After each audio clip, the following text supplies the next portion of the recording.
The Lord bless you with His peace, dear Heartdwellers.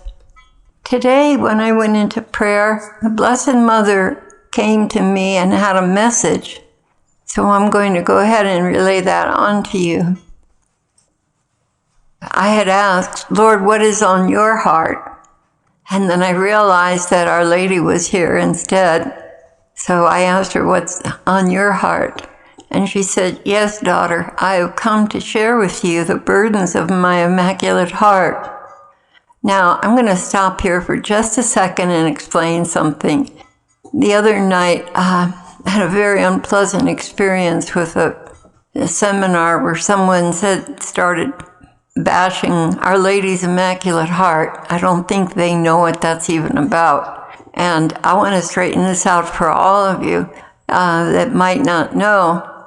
The expression, her Immaculate Heart, is because she was given the grace of baptism to cleanse her blood before she conceived Jesus.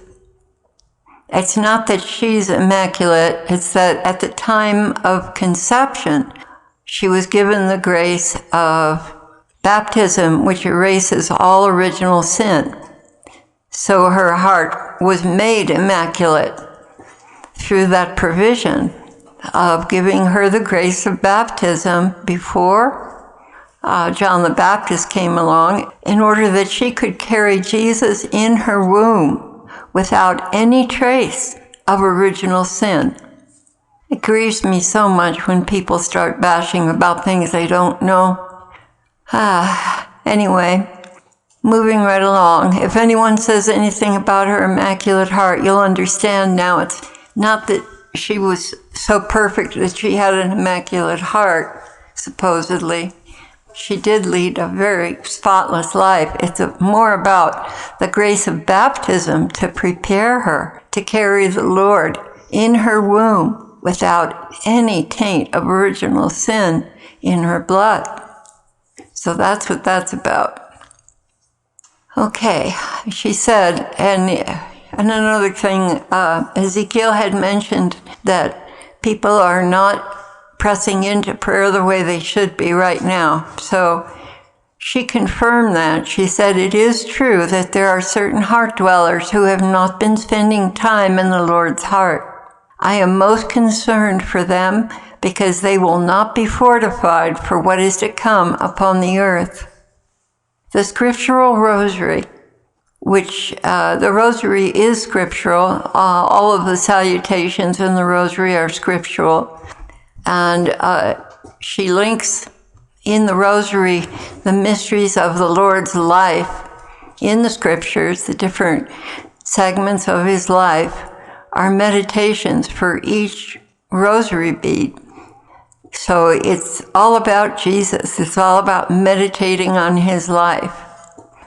The scriptural rosary, the Divine Mercy Chaplet, adoration with the Blessed Sacrament, holy readings, and the scriptures, which cleanse the soul and strengthen it for the journey, are all very fortifying.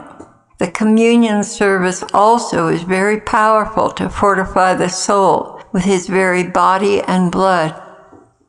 Families with children are preparing for the school year and are very busy, but this is the time when Satan takes advantage of that busyness, and even into the holiday season, traveling plans, visiting relatives, and the elections, etc. There is so much to do, and it is their spirits that suffer because they are not recognized as the most pressing need. And yet it is because now is the increase of darkness and doings of the dark ones that it is most important. You can counteract that by redoubling your prayers and being extremely faithful not to allow yourself to put the world before him. It is those who do not cover sufficiently for this time that have the more severe trials. So I am asking you, all of you, for greater and greater fidelity and restoration of these gifts you have been given, gifts such as worship, intercessory prayer, lingering in the Lord's presence, prophecy, words of knowledge, and Holy Communion. My dear, dear children, do not sacrifice your prayer time because of these other activities. You will greatly suffer for abandoning these things. This season is not like other seasons because time is closing in and prophecy is being fulfilled. So it calls for a greater degree of watchfulness over your families and a greater degree of diligence. I will help you with this if you call upon me. It is my heart to see you protected. This is why I am taking time to remind you.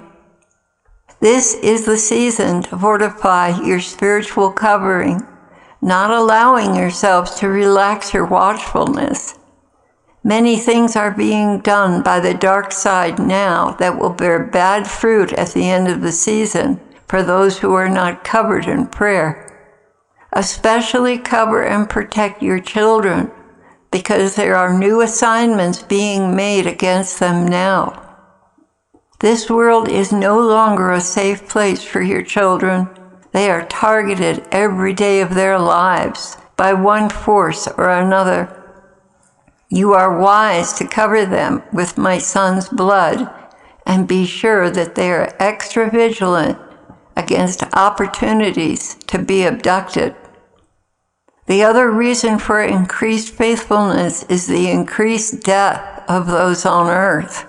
This has deeply impacted my son, and he seriously laments the untimely death of the unsaved. Your presence in his heart, your time devoted to him, and even making reparation brings him great comfort.